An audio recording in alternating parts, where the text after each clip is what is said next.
Hello, here we are in our new place, and it's Katie and Todd from Persona Grata, and today we are doing a Q&A for everyone. And who have we got here? We've got one person here. Let me just get this all set up. Oh, beautiful. Thank you, my darling, just so I know it works. We have an absent person, you might have noticed. It was going to be Abby and I today. But Abby's had a, what can I say? We've had a little bit of a dark parrot mishap, and that's all okay, that's fine. But he's going to come back next week, and we thought what we might do is have a conversation about, hi Kirsty, we might have a conversation about addictions and the power of addictions in our personas, and the way the personas have specific emotional addictions, physical addictions, and where that can take us. And I also feel like we're having, hi Vanessa, you got here. Great to have you. I feel like also this week, I'd like to do a little thing about a theme that I'm picking up strongly. Rachel's there. Oh, you lovely people. Fancy being here straight away. I apologise for not being here last week. I got sick, but also there was stuff that was coming up that I couldn't process. Hi Mum, so great to see you. Eden, hello my darling. I was going to get Eden on this week, but she's starting a new job, so maybe that wasn't kind to ask her to do that. We're going to do some soon, another one with her. So I'm rambling. I'm thinking about today that there's been a theme happening that's very strong. You have an addictive mind. Great, Bex. We also have emotional addictions. We have addictions to anger, hi Susanna, anger, sadness, worry, anxiety, melodrama. Boy, oh boy, has there been some melodrama going off this last week or so. We are in a very, very intense period. This October is a very intense relationships time, because Libra's always relationships, but it's relationship stuff. And as I'm writing book 2, hi Abby, as I'm writing book 2, I've been having a long conversation with Abby today as well, but over the last few weeks, about our top 3 of our personas and our second 3 of our personas, and how what we show to the world, the face to the world, is one thing, but that the people who live with us at home find out what we're really like with the second 3. And if we're unhappy, hi Penny, if we're depressed, if we're frustrated, Nigel, hi, and Jackie, oh my God, you gorgeous people. If we're unfulfilled, if we are out of alignment with our soul, which is what the Soul Map book is going to be all about, book 2, it's about getting in alignment with your personas. And someone asked me, do the persona orders change in your map? And I say no, they don't change, like your personas don't change. I do say, however, that it has taken some people a couple of years to get their exact 6 personas right, and to get their order right. You might be fiddling around with 4, 5 and 6 for a little while, but when you finally see them in your life, you see how they're functioning in that way. The clarity and the insights, like a jigsaw piece, comes together, and you suddenly feel more connected and more whole. But what's interesting is that a lot of people, we could say, in our lives are out there and we look like this, but families at home and how we are at home is often a very, very, very different story. Hi Chantel. Anyone want to tick that and say, yeah, they had a different face to the world of what the family was and what the family was like at home. And when a visitor comes, we turn on a different personality, and then what's it really like? And that has a very powerful impact. And I'm realizing more and more that with 4, 5 and 6, our 4th, 5th and 6th personas, which, as I say, are the hardest to find, we feel frustrated in life and out of alignment, then they're going to be pretty toxic in your home, with you, with your 4, 5 and 6, but whoever you've lived with. And this is really hard to come to terms with, and it can look like you're living one life, but you know, there's a secret life that's going on behind closed doors. So when we start to understand 4, 5 and 6, relationships we have within family are totally different to how we relate to external people. They're the hardest, we're the most triggered, and we show the worst of ourselves to families. There's no question about it. We feel safest, or we get into patterns of showing the absolute worst of ourselves at home. And of course, you've got to remember, guys, when I'm teaching, I'm always focusing on shadow. Not all of you have shadow going all the time, and there are a lot of light aspects and good things that come in from 4, 5 and 6. But for me, this work is all about, hi Kylie, For me, this work is all about know your shadow, know your shadow, know your shadow, own it, see what the triggers are. It's like our shameful in a way. Yeah, we have a lot of guilt and shame about it. And I did guilt and shame a few weeks ago.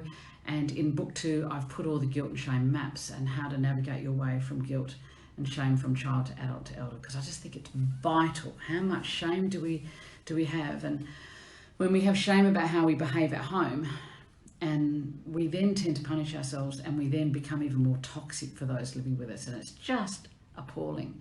Daily practice, that's certain. So I'm very excited about the nuances and the depths of complexity and information that we're getting from the soulmate, from the soul map, your inner compass, the mirror of your soul, that's what your map is going to be. And it absolutely doesn't change. Katrina asked, one of her questions for today was, why do different personas react at different times? So one moment we've got this one going up, then we've got another one going off. You gave up alcohol 3 years ago because it was affecting your relationships. I was addicted to it and I used it to numb. I dealt with my issues now and don't drink. I completely changed my attitude. 2 years of counselling, loved myself again, don't blame others. Just be a better person. Wow, that's outstanding. That is outstanding. I feel like this week we've sort of hit a place of line in the sand about many, many issues. I've heard from lots of people, but some people have crossed the line. Maybe we have really, really a long way. And it's a huge wake-up call saying, can't do this anymore. That's it, you're done. It might be friendships, it might be a relationship, it might be a behaviour that's occurring within a relationship, an undermining, a betrayal. It's like a line is crossed. And I'm not going there anymore. I'm not having this. So my message has always been, go where you are celebrated, not merely tolerated. So that's very important with friendships and relationships. As we've cleaned out our house, we're just bringing stuff we love and everything else is given away. But I feel like we need to do that in our lives as well. But what about the toxic stuff in us? What about the shadows in us, the guilt and shame in us? What about the addictions in us?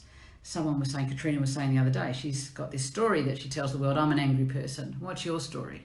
What would you say? I'd love to see a comment. What would be, you think, I'm a sad person, I'm a quiet person, I'm an introverted person, what are the words that you tell people? That's who I am. I am this person. And I'm thinking we need to throw those little labels in the bin. I think we need to allow ourselves to be reinvented.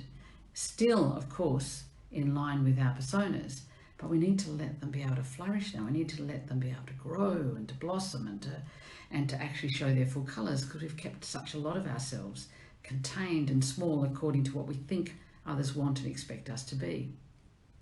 So I'm interested to know how you might have kept yourself limited. I'm also interested to know, have you had a volatile time or a challenging time in the last few weeks? We've had Hades or Pluto retrograde for 5 months. And someone asked, it was Ray, I think, and she won't be watching live because she's in Wales and it's too difficult with the timeline. Ray was asking, what's the underworld? What a great question. So the underworld is the domain of Hades, and in a way our whole world is going into underworld stuff, but it's actually the subconscious, the unconscious, where we go into the shadows, that is hidden. Another word for it can be we go into hell, but we go into the underworld and the unconscious, where all this shame and guilt and dark stuff is hidden inside my little thing slipping. That's very good. And this work that we're doing is to consciously and to voluntarily go into our depths and to see our shadows, face them, and follow those soul threads so that we can get to the story of them. One of the biggest triggers of the darker side, my personas, are those I spend with time with at work, and my manager has definitely been my biggest child. Oh, thank you, Nigel. That is absolutely... There's always certain trigger people out there. It's your biggest challenge. I get that. Okay. I'm going to come back to that. If I forget, Nigel, just clue me in. I'm going to come back to that. We will have particular people that trigger us over again. Carolyn Mace calls them our noble friends, that they'll keep giving you practice 100 times, 1,000 times until you learn how to come at it from a different place where you're no longer triggered and you're able to be neutral and you don't play and you can understand it, but it's actually not affecting you internally. Extremely difficult with work, obviously, and with a boss. who's a bit of a fuckwit and doesn't know what they're doing. Extremely difficult. But the Hades underworld stuff, working with our shadows, that's what we're talking about. Hi, Joe Josie. That's what we're talking about. Let me see. Eden saying, since moving to Canberra, people saying how bubbly my personality is, how positive I am all the time. And I've been telling myself for years that I'm a dark and depressed, but a fresh start reminded me that I'm actually not. I can be, but these are lovely things for people to see in me and that I have to believe and listen to. Oh my God, that's absolutely outstanding. That's fantastic. I think we can reinvent ourselves now. We may have crossed lines. People may have crossed lines in our lives. We may have had a death. We may have had a big change in our lives. We've just had a death where a 10-year chapter of our life has changed. We're now moving to another. And I thought, wow, opportunity, moving states, places, whatever, jobs, relationships, an amazing time to be able to reinvent yourself. But it's also setting yourself free. And be really aware of those stories that we don't want to carry with us anymore. A very different mind, very negative about me and my choices. I can't be around that. He's angry now and not talking to me. I can see where that comes from, Penny. So when people are in that place and they can't meet you from adult to adult, fully owning what's going on for them and their part in the dynamic that you have, it's time to just let go and to move on. It's your work to process internally. We're not in the business of changing others, of convincing them, teaching them, making them see stuff. We can give it a go, but we can then need to step back. And you've done all you can. That's not our responsibility. And with the situation you're talking about, that's so complex, it's not surprising he was not able to meet you there. So yeah, isn't that exciting, Eden? It's so exciting that you can have a different story about yourself, that you're a positive and light, funny person. You're a very funny person as well. So I think for these times where we are, we have to let go of stories about I'm shy, I'm extroverted, I'm too much. You know, all the negative labels that we have. I think we can say, how would I like to be? How would my personas go feeling fully alive? And that doesn't mean we're always going to be loud and full on and too much for people, but that we're showing different signs and nuances of ourselves. They may be quieter, more intense depths and intimacy that we're capable with. How do I do this work by dealing with complex PTSD? Okay, a lot of people I've seen have got PTSD, post-traumatic stress disorder, which is really the child saying, I'm burnt out, I'm overwhelmed, my wiring has been badly affected, and I'm super, super sensitive now to triggers that take me back to that pain point. I think this work is very helpful, Nick, to get you into understanding that was my swan PTSD, or it's my raven, or it's my dog, or whatever. If you could name which personas you are in that are triggered in that moment, and go and see in the back in the appendix of the User Guide to Humans, see the appendix which has their deepest fear. So it might be, I felt ambushed, I was going to be beheaded, I was going to be orphaned, I was going to be abandoned, it's going to be imprisoned. What are your deepest fears? What are your personas' deepest fears? Because remember, we carry them with our DNA. We carry them with ancestral, generational information is within us. The personas, our history is within us. So when you've got PTSD, it will have affected a couple, or one or two or three of your personas profoundly. Which ones are they? And it's doing intensive child work, reassuring that particular deepest fear, abandonment, whatever, impoverishment, whatever that might be, which is the beavers, the insecurity and impoverishment.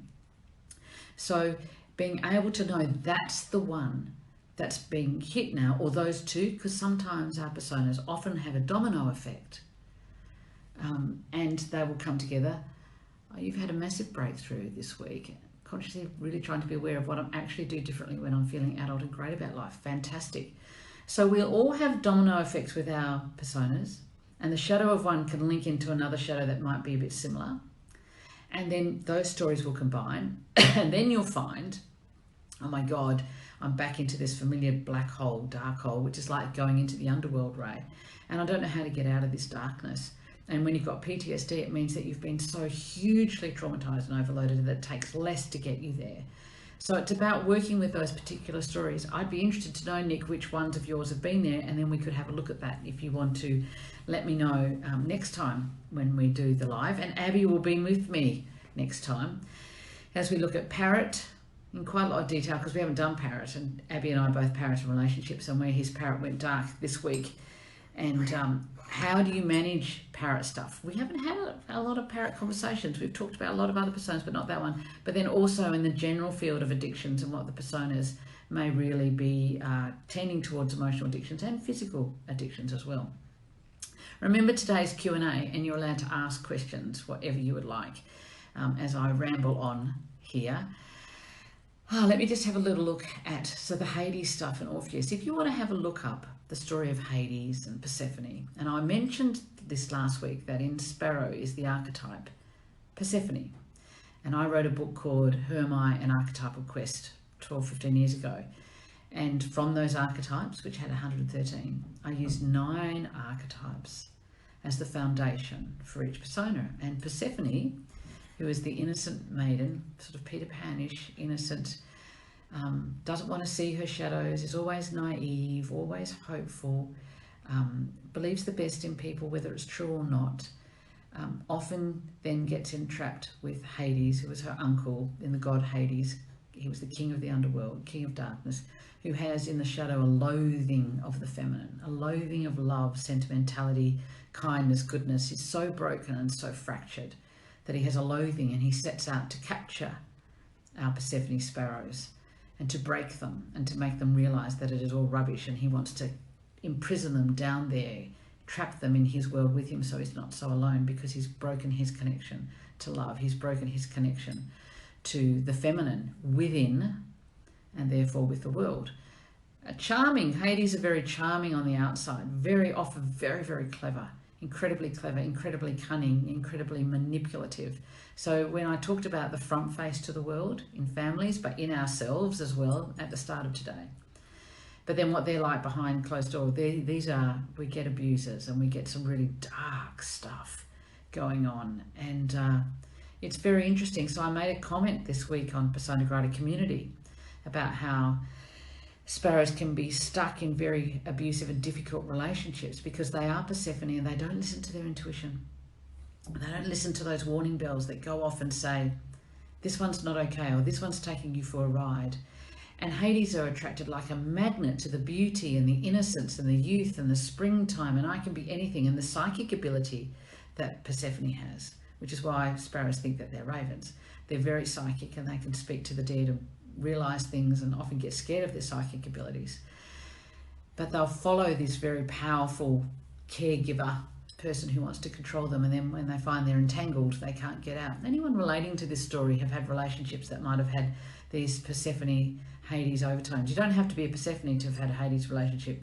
My first relationship in life was with a terribly dark Hades.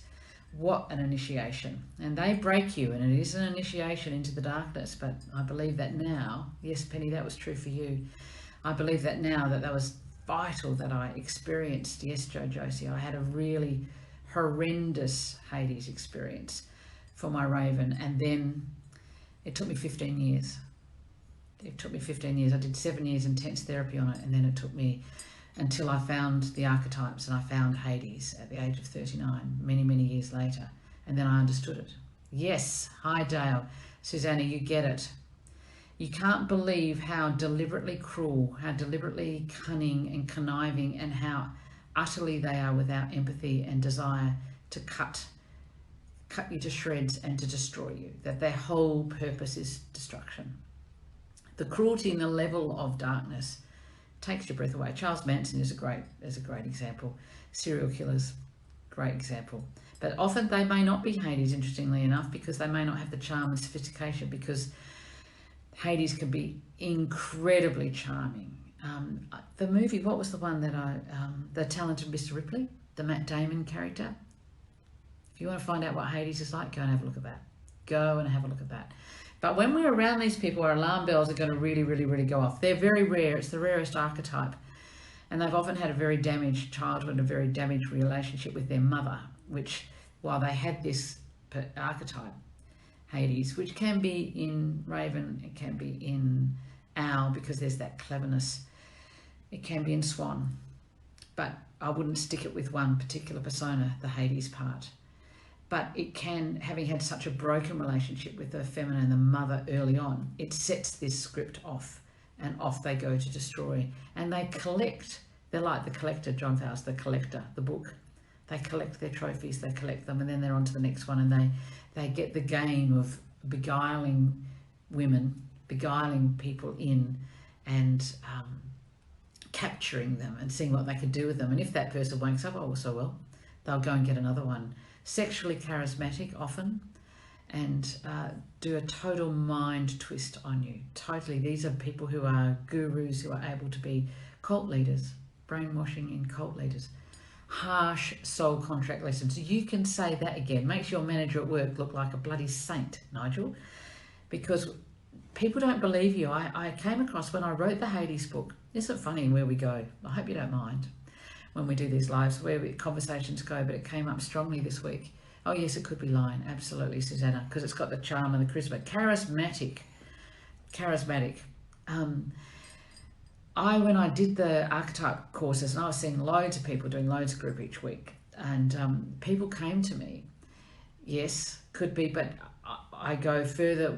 We will do the abnormal psychology personalities, but where we went to, I had a lot of people come up to me and say, I'm married to a Christian pastor, and that's who he is. He charmed me, seduced me, married me, and on my wedding night was the first time I was beaten within a pulp, and we were away for 2 weeks. He waited till the bruises came in, and then there was the threats, and then there was this, and there were loads of people that came to me, that people who were elders of a church, or people who were CEOs of companies, and they said no one ever believed them. They went and told people this is what's going on, and they never believed them. And they were so clever, because they always twisted the woman to look like she was crazy, twisted the woman to look like. Now it can happen. It's not. I'm not going to say it's always.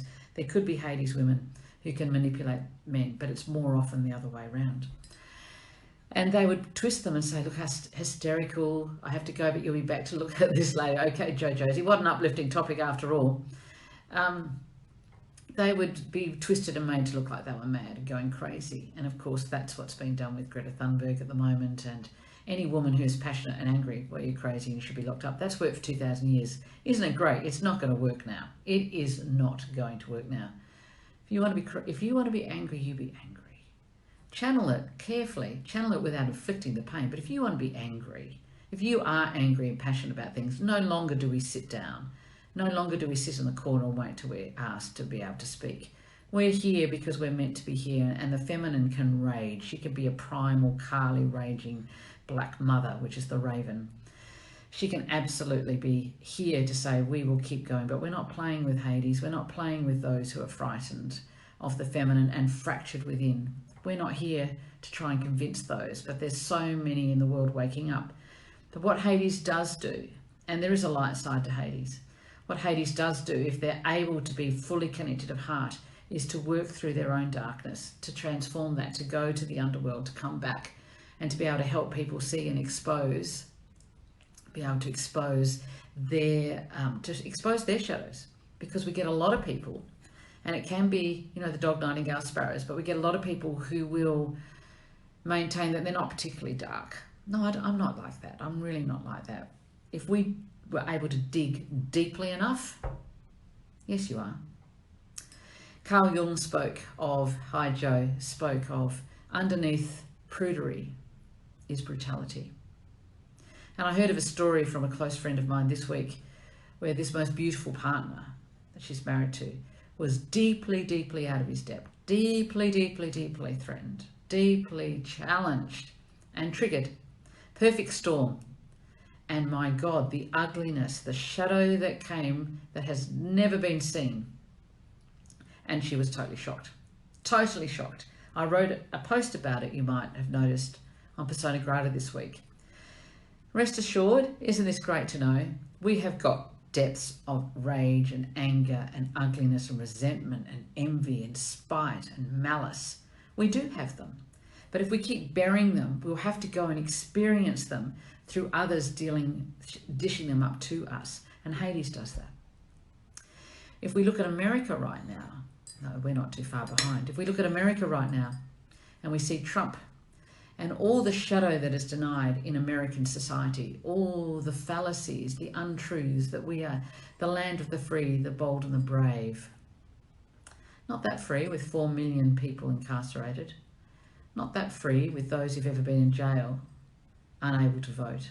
Not that free with enormous voter registration fraud, where black people, the war on drugs was a war on black people to make sure they were never able to be franchised and able to make a stand and have a say in their world. Not that free when pharmaceuticals cost you thousands of dollars and you die of diabetes because you cannot afford to pay for it, and it's $6 in Canada or whatever the price is. When there's a denial of our shadows, when there's a denial of a collective shadows, it will have to come through in the form of a figure who will lead us there to show us the shadows. Hitler did this. So we're seeing in our world right now shadows that we may deny will come through collectively in our countries, in our places, in our families, but also in ourselves. And so for my friend the other day, she was so shocked with her beautiful, gentle, kind, adorable, loving, devoted husband came through with a side that was actually quite terrifying. And my words were, stay an adult. He is struggling. He is out of his depth. He is so deeply triggered that the wounds that have been buried 10,000 miles deep in his underworld have now slowly made them work their way up, perhaps because he's so safe and he's so loved with you, and now he can start to let through what has been there for many, many, many, many years, decades, that now it's come out. This is something to be worked through. It is not something to react to and to go into child and say, well, I don't know if I want to be here. I don't know if I want to be in this marriage. I don't know if I want to do this. I want to do that. We don't need to go into those stories, as triggering as they are. It doesn't mean that we don't deal with it. It doesn't mean that we don't resolve and work through what was that and set a line in the sand. We don't cross this line again. This is a line that we protect ourselves against, that we do not go there, that we catch it earlier, and we put in some strategies for that. Absolutely. But do not be surprised in this particular environment where we've had Hades, astrologically Pluto, in retrograde. There's been a lot of muck. It's like the sewers have been dredged and things have been popping up that we need to face and own. Anyone relating to this? I'd love a few ticks or comments or indications, and there's always a few seconds delay, so we have to wait and see. And I might move on to something lighter. But we're really in a Hades era, where that is happening everywhere, where we need to see the truth of how things really are. Hades insists that we face the truth, insists that we do. And in the light, that's very, very transformative, because then we can clean up what needs cleaning up and we can get on with restructuring things. Oh, thank you, lovely people. It's funny when you do a live on your own. You can just, I can talk for Australia at the Olympics, but it can be a bit rambly. That's my concern. Okay, so we've been in a bit of a Hades time. It's been a bit intense, and my darlings, October is going to be continually being intense. So if you are very much relating, thank you, Joe. If you are in relationships this month, in a relationship this month they go off, you go off or they go off, see it as a soul thread. It's a little invisible thread, but we now know, don't we? Time to follow that thread down. Go digging. If I said those words that I want to say to the other, to myself, you are this, this, this, and this, you are doing that. If we said it to ourselves in the mirror, what would we start to unravel, to unpack, to unwind, to get to the core of? What do I feel? Another good question is, if the relationship goes off this month, what do I feel that person's behaviour or words are saying about me? What are they saying that they feel about me? Oh, bugger. Thank you, Dale. Bit of humour is a really good thing in these moments. So when we want to do the accusation, you, it's always got to be come back. What do I feel like they are saying about you? Don't respect me. I can't trust you. You're not loyal to me. You're this, you're this, you're this. You're not listening to me. Let's just take that one as an example. You're not valuing me. And then I have to say, I'm not listening to me. I'm not valuing me. And let me tell you, there have been sirens going off in our lives about enough is enough. Change now. Radical change. And if we do not listen to that soul voice that's trying to get our attention now, if we do not listen, then we're going to get really angry at other people who didn't listen to us about, I asked you to put the car over here, not there. I asked you to do those dishes last night. I asked you to get me this. You forgot. And we go off about the petty, but it's a thread to, it's about something in here. What are we not listening to? Whatever those words are. When we're asking for acceptance from other people, Penny. Exactly. It's self-acceptance. It's self-acceptance. And I realized this week too that unconsciously I've had this little idea in my head, you know, that comparing myself to other people, that I need to try and be more like them, more like this, more like that. And realizing that self-acceptance is there are no subliminal comparisons being made to try and get to this, to try and get to that. It's more about let more of yourself come forward. Let more of me, more of my colors, quiet shades, silent shades, still shades, vibrant shades, funny shades, all the shades come out. But really allowing yourself not to be like anybody else on the planet whatsoever. So we've got some tests coming up this month, very intensely. And it's shadow work, which is Hades work, which is what ravens are here to do. Not easy, John. This is work. Absolutely, it's not easy. And the child could go, oh, it's too hard, and I'd rather take the easy option and attach what I'm feeling onto another person and say the manager at work's a fuckwit. I can't believe my partner did that. What an idiot. Or she's driving me mad, or this is that, or I'm worried about this. Or we go into another thing, watch out for. What are your favourite things to worry about when you're not particularly grounded in yourself? If you've had a change recently, you will have a contraction. If you've expanded and gone, whoa, and then you come back. Yes, I will give some, it's time for me to move on, Eden. I've got it. Okay, so watch out if you've had a change recently, because you will expand and then you will pull back and have a contraction. And then you'll tell your favourite fear stories, your favourite, I worry about this. I worry about, will this happen at work? Will this work? Will that happen? Am I going to have enough money? Can I do this? That is just a filler, which stops you from hearing what the real thing is about going to another place. So let's see if we can get rid of that. Projecting, yes. So this month is going to be an optimal time for projections, Rachel, where we want to dump our stuff onto someone else. And what's the mantra that we have here? You just wanted to help. Thank you, Eden. I always think I'm getting it wrong. See, I'm very sensitive. This is my Nightingale 4, people. I look like I could take anything, and I can. But Nightingale 4, I'm very sensitive. I don't want to get it wrong. I don't want to get it wrong. Okay. So I think it's a volatile month. We watch out for shadow threads. We own everything as our mantra. Turn everything and say it in the mirror and go, oh yeah, contracting now. So, oh, Rachel, thank you. Make sure you come next week. Keep telling me that. The self-reassurance is you just be what you are, as I'm about to go on tour with Con and Denim. That's a big thing for me. That's something that I put out for in the world. Literally, when was it? 2001. I saw Carolyn Mace on tour doing the archetypes, and I stood on the stage where she was, had been at lunchtime, and there was room seated 300 people, and I thought, that's what I want to do. That's me. That's what I want to do.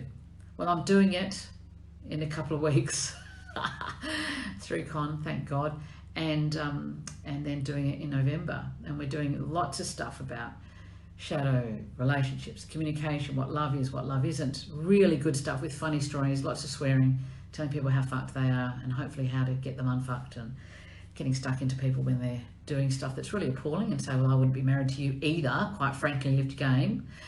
You know, using that sort of style, that they'll be there. But it's interesting then to go and think, well, who do I want to be? Who am I when I go out there, and having these comparisons of other sorts of people who do that work. And then what a relief this week. Don't be anybody else. Just let yourself turn. So exciting, hilarious. It's going to be exciting and hilarious. So we just have to turn the volume button up, or the permission, the freedom. Why don't we turn the freedom button up and start going out there and be more of ourselves? I can't wait to meet you. And if you are on my page, and I know your names now, guys, please come and say hello. I want to give you all a big hug and meet you properly. So I'm going to come back to you, Nigel, about what you were saying. How do you deal with people who are in child? Honestly, you've got to detach a little bit. And when you see your partner go off in child, it's the same with a work person. Work out what you can change and what you can't change. And when they're a boss, there's things that you can't change. If you're going to want to get them to own something and to see and realize that they're getting this wrong, or they're doing it the wrong way, and they're in child, that's not going to happen. If you're wanting validation from them, that's not going to happen. If you're wanting approval from them, acknowledgement from them, that's not going to happen. But what we can do is you can come home from work every day and acknowledge, I did this really well, I did this really well, this has improved, I've made a difference here. You can give yourself all the words to your child that you are waiting for from your boss. I think that's a really great thing to do. Hi, Nadina. When they go off and they're in child, never talk to them back in child when they're obviously reactive. I mean, this is true for our children when they're toddlers. It's true for our partners. It's true for our friends. And it's true for work people. When they're going off like that, it's like detach, take some space. And then you maybe come back in a little bit later and go, yeah, I see what you mean. Always acknowledge first. Compliment if you can. Acknowledge. I see what you mean, and I'd like to, that's totally okay. I was wondering, how would you feel about this? And so you give them, it's always got to be about face saving, never face shaming. Always has to be in that work situation. But actually, when anyone's in child, we've got to give them a chance to be able to save face, because when they realise later there's a lot of self-shaming that goes on anyway. I don't know if that's helpful, Nigel, but work out when to play. Yep, learning that one slowly soul contract lesson at a time. Okay.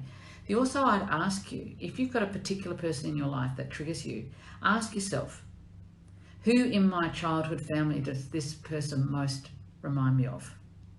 You might be able to figure that out straight away, Nigel. Was it my dad? Was it my mum? Was it a sibling?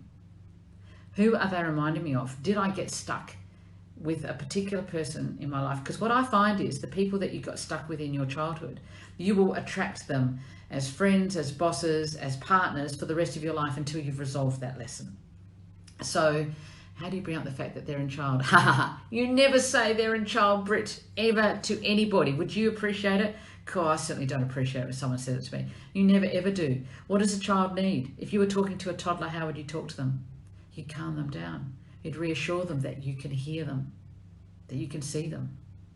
That's for them to figure out whether they're in child or not. And a lot of people are never going to know that. You never ever do. It's never about us being right.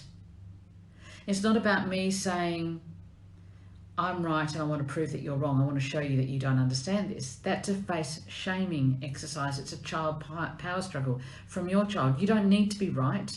What you need to do is navigate this to where the destination you want to get to, the outcome you want to get to, without having conflict. You've got to be the bridge builder. You've got it. Why is being in child so comfortable and easy, said Abby? Well, it's our default setting. And when we're in child, we don't have to take responsibility and we can blame. It's everyone else's fault. We're owed. And I can just be totally self-absorbed. When we're in child, we're so self-absorbed, we cannot see it from the other person's point of view. We don't want to see it from another person's point of view. We don't want to own that what we're doing is inflicting pain and projecting. And some people will never, ever own that their entire lives. And what I've said in the second book, I think I mentioned it in Guilt and Shame live that we had. Those who cannot own what they do and the pain they've inflicted are the most tortured people of all. Don't ever think they get away with it. They do not. They're living in hell. It's an inner turmoil in hell. Any time with themselves, they're in hell. So, but we just leave them be. Our responsibility is to recognize when we're in child, when we're blaming, when we're triggered, when we're hurting. We've got a righteous victim story. And they did this to me, and this happened, and I'm over it, and I've had enough of this, and for fuck's sake. And tell you what, I only have to think a few things about a few people in the world, and I can get myself into my addiction, my anger, and into that. I don't go there anymore. It's like I'm sticking acid down my throat. I don't go there. I don't want to go there anymore. Every person that I've had conflict with, I had a contract with, and they were reflecting something of me that I need to work through. If you're interested in knowing more about this, we talked about in the second live, just go back on Persona Grata, hidden treasures in our shadows. That is a really great one to go into. So Nigel, if we go back to your boss, darling, what we might say is, if you were to describe a person that you're in conflict with, and any one of you can think about this right now, this person drives me mad because they're, and just give me some adjectives. They're this, this, and this. And I can't stand that. Just a few. Now, they may be different to a family person. There may be some different personas, but you're clashing with that particular one. So it's those descriptive words. And then think, is there anyone in my family, in my life, who's been significant in my life, who may be, yeah, I would describe that. Oh my God. So when I'm with that person, what happens is, my childhood frustrations with the family original person comes up, and I put that onto the boss, And it gets all muddy because, of course, my child did want something from my parents, parent or sibling. I didn't get it. You're reminding me unconsciously of them. So when you block me and don't see me, it triggers that old childhood wound. See, this is the way we follow the thread. This is the soul thread of the shadow. Following down, we go, where's the original wounding? Where did the first wounding happen?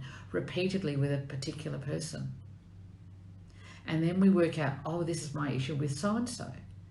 What that helps us do, Nigel, is you step back and you then look at your boss and go, well, I'm not 5 or I'm not 9. I don't have a need for that person to provide for me this, that, or that. That's my job to give that to my child. I don't need them to do that. I can just relate to them as a work colleague now. And because you are not full with other unconscious baggage, when you deal with him, the interactions get a lot smoother and they don't even know what's happened, but you're not bringing baggage to the table unconsciously, which actually muddies the water, literally fills the room. If we could see the colours, it fills the room. I feel like she treats me like a child. Who else would you say treats you like a child? So did you have, I know you've got swan, I know you've got nightingale. Hi, Barb. I know you've got nightingale and I know you've got swan, I know you've got dog. So she's patronising to you. Was there anyone who was patronising to you who underestimated your abilities, Nigel, when you were growing up? I'm going to stick with this because I think it's really helpful and I think other people will relate strongly to it. Was there an arrogant lion, beaver, condescending raven, but rare, had another new session this week with someone. I'm definitely primary raven. There's no raven there. Happens all the time. There's nothing I can say to make it become clear. You realised you were reactive to someone at work recently, but the things that there were the things that you do at your worst. Okay, so thank you, Eden. This is so great talking about our triggers. So the people we react to the most, can't stand those when I can't stand up. They will be the child of personas we don't have, but also the child of personas we have where they are showing us our ugliest qualities. So I won't appreciate, I don't like dark lions, I don't like dark ravens. Dark ravens, oh my God, can I go off about them? Better believe it. But I'll also go off very badly about those personas I don't have. We do that in book 6, we go into why. So always patronising and condescending, but keep following the thread, Nigel. Who was patronising and condescending to you when you were growing up? That's the question. Do you see I'm following the thread? I'm following the thread to go back to the original. Because what we do is, the situation now is 10% and 90% belongs to the original wounding. So something happens at work, it digs into an old wound that's not healed, and then we react still from child, even if we're trying to contain ourselves. Our hurt from our childhood gets dumped onto the person at work. That's not helpful for you. So if we neutralise your inner wound, and food for thought, it's not coming, Kelly, you might be able to help. Your wife, Kelly, might be able to help. I'd love to follow this up next week when we do the live. Abby will be doing the live next week with me, and we're just going to go where we go. You've always pushed up against your bestie who has been judgmental and unsupportive, exactly like my parents. Okay, so you choose friends who will be your family because you're trying to get the approval and validation and unconditional love that you never got from your family, Penny. Might be time to change friends. We can keep going back to the old empty well. Think about an old empty well on a property. And we go for that same type over and over and over and over again. I have.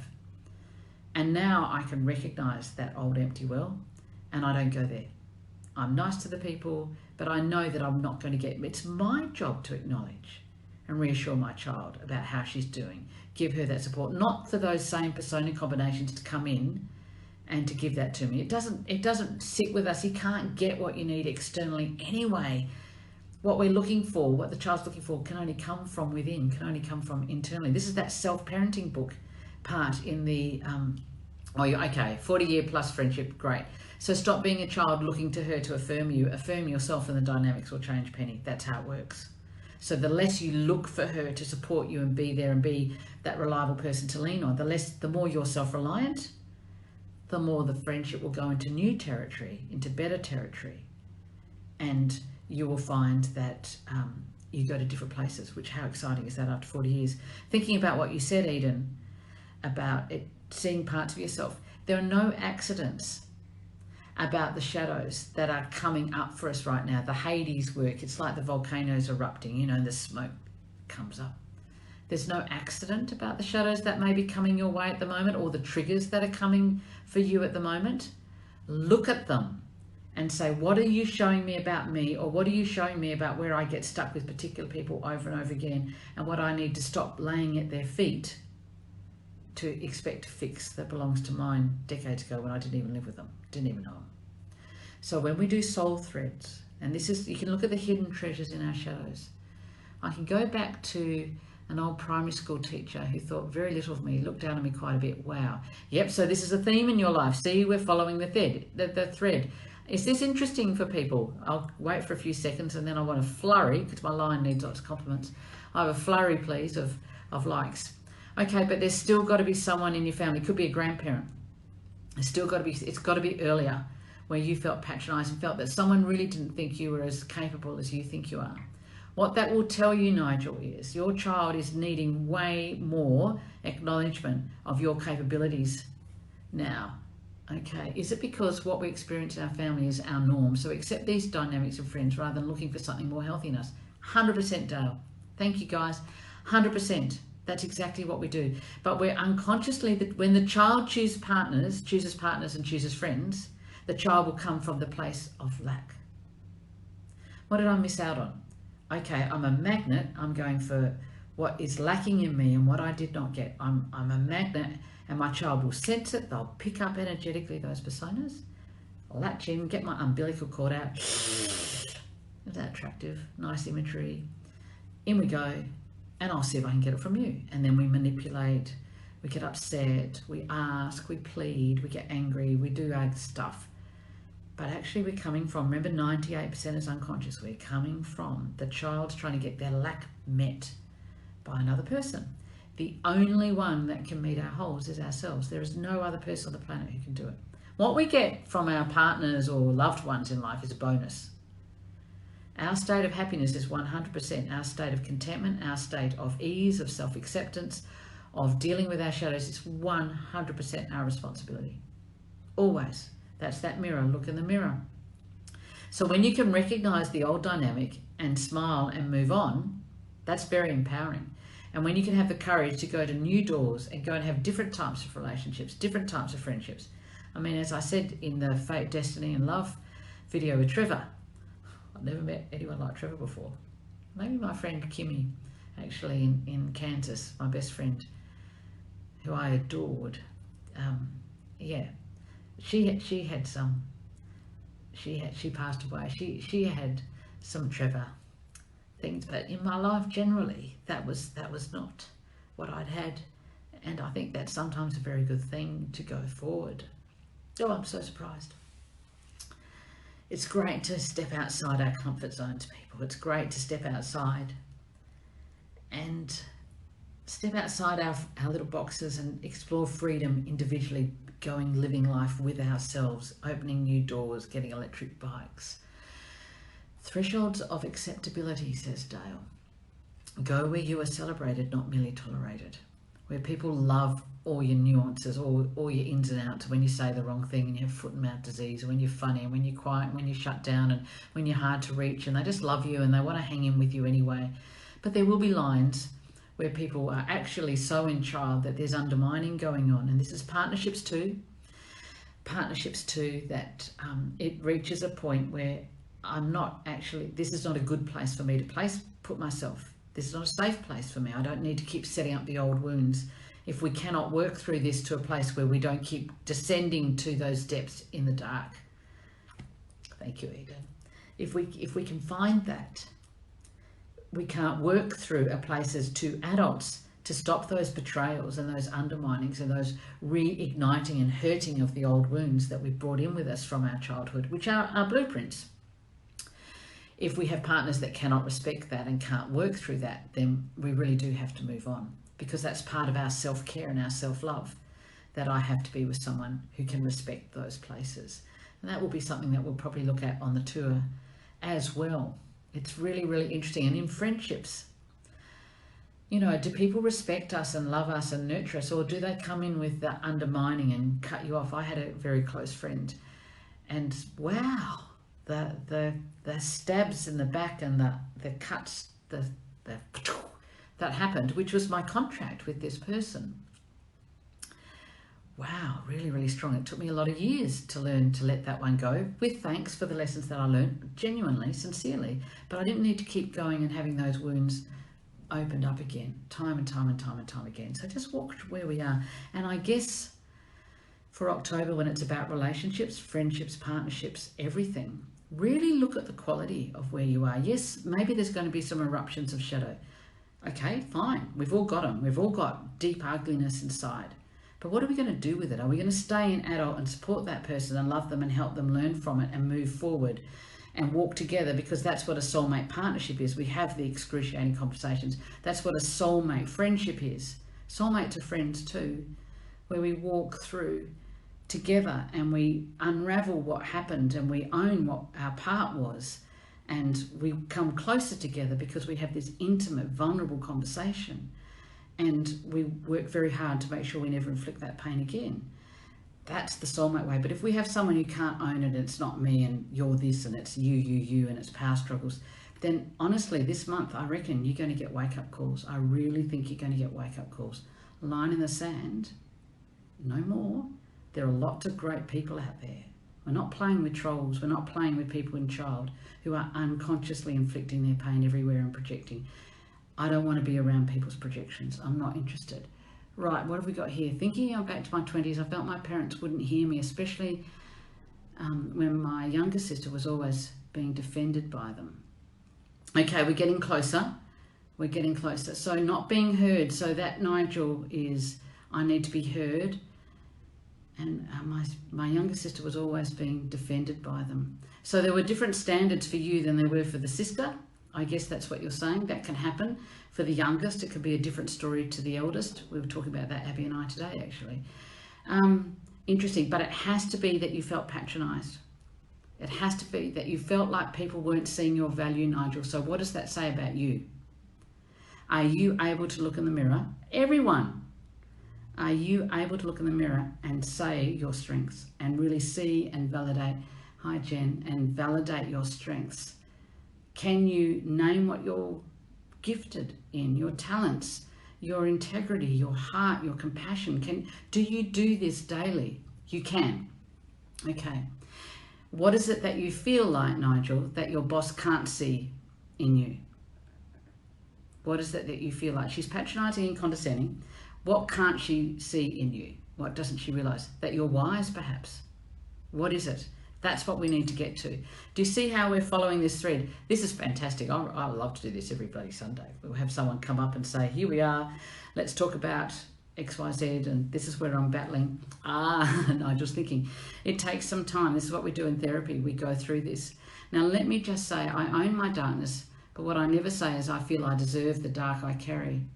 I don't know what else to do with it. Let me think about that. I own my darkness, but what I never say is I feel I deserve the dark I carry. I'm not sure. Good stuff for homework, Nigel. I don't know what else to do. Scott, you need to explain that to me a little bit more deeply. How do we get the courage to leave a situation and do it with love instead of being angry and upset, trying to let that stuff go? Susie, great question. I reckon everyone's here to teach us something and to show us and reflect to us the inner state of our inner world. So what was that person showing you?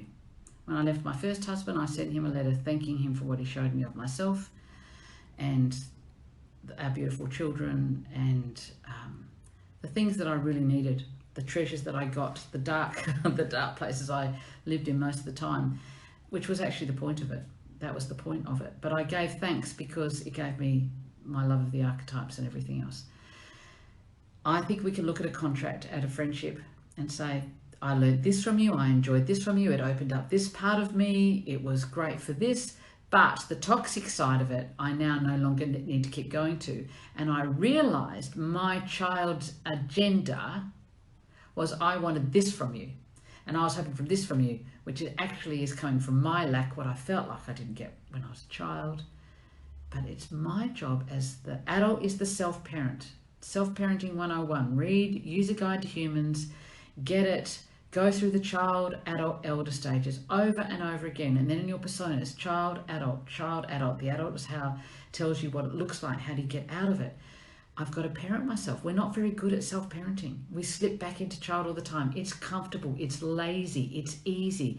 It's what I just naturally do. There's no work in it, which is why people don't want to shift out of it, which was your question, Abby. So one of the other things that I wanted to mention today is that you'll notice on the Persona Grata community page, we have Deanne Malden. And Deanne and I, about 18 months ago, we went through all the energies in essential oils, and we got 9 different oils for each persona. And I worked out a recipe of the 9 oils that I felt would be the best to strengthen each persona. So the birds. So if you had a raven, how do I get out of dark raven, child raven into light raven? I would take the raven spray and I'd spray it after a shower and just rub it over my body, and it would be, those oils would be working through me during the day and would help shift me. Or if you've got a sparrow and you want to get into sparrow adult, you get the sparrow spray. With the animals, what we did was we worked on your missing animals, which is your weakest one, and the missing animal page section in the user guide to humans is helpful here to work it out, which word to hardest. Hi Vanessa. But so you might find I'm missing lion, you would buy the lion oil. And you might want to put that on, I've got a job interview and I'm nervous about it, or I've got to stand up for myself, or I've got to be really strong now and brave and step out into the world as a lion and on my own 2 feet and be self-reliant. I reckon lion would help me, the red colour. You'd use the lion oil. I need to be kinder, more tolerant, more patient. I'd use my dog spray. I used a lot of dog spray for a long time. Or my nightingale's going off now. It's just sad and she won't move. Or my parrot's going off the deep end into his addictions. I get the parrot spray. If you are interested in those, you can order them through Deanne Malden, Persona Magic Sprays. They really do work. We've had a lot of amazing feedback on them. People who don't know the personas, we've given them to people who were swans and they didn't know that it was a swan spray or what a swan meant, were able to shift out of their negativity and their pessimism and move into being much more open and started connecting again with community. So I just wanted to sow that seed there in today's live. I wanted to say that we're looking at if all top 3 are birds, yeah, then we've got to get our 3 animals really strong to be solid with those when we're parenting, but that's a topic for another day. You can watch the recording later, Vanessa, that's great. Someone was talking about who gets the confessions, who gets confessed, told everything to. I would say nightingales and ravens get told life stories. I go to a shop and someone says, oh, my husband just died the other day. They don't know who I am. Or this happened to me. You know, I'm buying a t-shirt, that sort of stuff happens, or go to a party, that sort of stuff happens. Or someone asked about that this week, so I wanted to answer that. So the missing animal is the animal with the 4 words you struggle the most. Do you struggle with courage, with bravery? Hi Lisa, do you struggle with being kind and patient? That's dog. Do you struggle with routine and focus, being a steady heart? Then it's a beaver as your missing animal. That some people have got 2 missing animals, so they've got to work on 2. And then you decide, well, I'm working on this one at the moment, or then I might go on, once I feel like that's solid, I'll move on to another. We've had people have this sparrow spray and use that for a few months, and they've just shifted so dramatically that they've not needed it, and they've moved into another one of their top 3 personas. And one last question that I wanted to say, which Deanne said that she often have a lot of people getting excited about her work and say, well, I'm going to come and do this with you. And she said, is it my sparrow or my lion? But then they never follow up, nothing happens. And she wanted to know, why do people seek to collaborate and then nothing happens? Well, people can get excited and energetic and enthusiastic, but then they have the contraction afterwards, Deanne, of course, and they go into child and then they think, oh, she wouldn't want me. I'm not good enough. I haven't got anything to offer. And they don't have enough beaver to follow through to go and do that, or they don't have the lion to follow through. People will also be attracted to lions who are in business because they think, I'll catch a ride on your shoulders. And sparrows are always looking unconsciously, can I catch a ride with you and you'll take me to great places? I'll help, I'll do everything, I'll mold myself to be whatever you want me to be, but can I come with you because I don't want to have to be self-reliant and do it on my own 2 feet. But then if you don't reach out to them and say, here's my wing, come on, catch a ride with me, if they're going to have to initiate, you may lose them. That's just an interesting side thing. They were questions that I was asked to talk about this week. Your order of personas are the same and your personas are the same, but it takes a long time to find. So we have looked at soul threads today. We've looked at this as a Hades time as our world is undergoing very troubled times. We are in the bird age, in my language, where the 7 birds all have to step up now with a strong foundation of 3 animals underneath so we can fly. And the 7 birds all have very unique contributions to make to the transformation and the reweaving of our times into a totally different world, a totally different society. And we are seeing the crumbling and the death of ways of being and the deaths of what are our priorities, our values, our agendas of life, and of course the old toxic masculine in women and men and in institutions are outraged and fighting and attacking and doing personal attacks. How child? Personal attacks about mental illness, you know, anything that's of the feminine, but it won't work. The train has left the station. They're dinosaurs. They're going to die out. They're going to combust.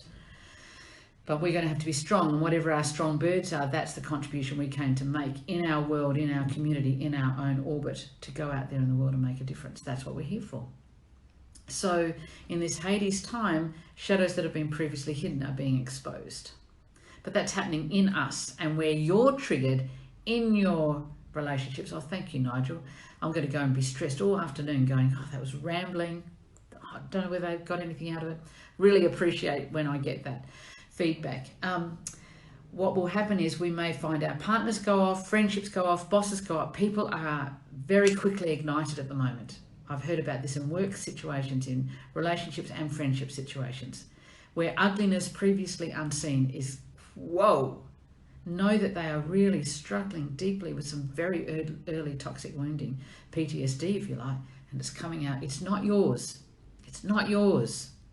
How can you stay adult, witness, be supportive, kind, calm down, give them space, come back with some suggestions? It's not about being right. It's not about showing them, telling them, getting them to admit stuff. It's finding a bridge where how can we get to a place that will be okay and good for both of us? If they refuse to play and you can't, well, this is the line in the sand, isn't it? This is the line in the sand. We pull back and we just don't engage. We detach, but we have compassion still. All right, my darlings. Thank you so much for being here. Next week, we're looking at addictions. How interesting. Always about spiritual substitutes and substitutes for not being able to come home to our souls within. And we'll look at the various personas and what their favourite addictions are. Go really gently this week. Watch out on RavenKatie21 on Instagram. I do stories every day, just a minute or so.